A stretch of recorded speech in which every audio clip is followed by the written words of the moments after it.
le marché Baille a pris les allures d'un village fantôme.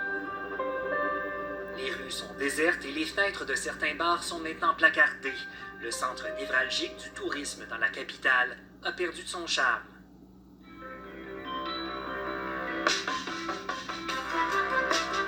Un peintre d'Ottawa a donc décidé de sortir son pinceau et de se mettre à l'œuvre. About a week ago, I came down to the Byward Market, and I noticed that a lot of these bars and pubs have been all boarded up, and they look kind of sad and a little bit dystopian.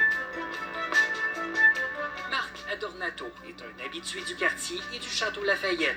Le passionné d'histoire voyait une occasion de laisser sa trace. I'm a huge history buff, so to actually be able to do a kind of mural during such a historic time kind of appealed to me. C'est une coïncidence, mais les images dystopiques reviennent beaucoup dans son œuvre, le masque à gaz en particulier.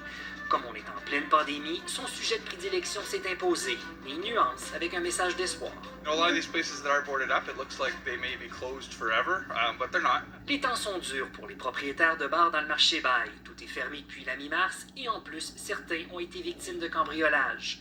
La gérante du château Lafayette note une plus grande tension dans le quartier depuis le début de la pandémie. C'est un peu énervant.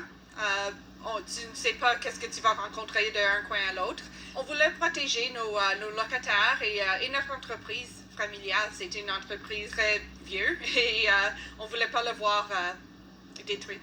Quand Marc Adornato a offert de peindre les fenêtres placardées gratuitement, la gérante a sauté sur l'occasion et a offert de payer pour son matériel. On voulait embellir quelque chose de triste et de désolé. On voulait inspirer un peu de l'espoir que tout va retourner à normal. À 170 ans, le château Lafayette est le plus vieux bar d'Ottawa. Cette pandémie n'est rien de moins qu'un autre événement marquant de sa longue histoire. Une histoire qui continuera. Ici Kevin Sweet, Radio-Canada, Ottawa.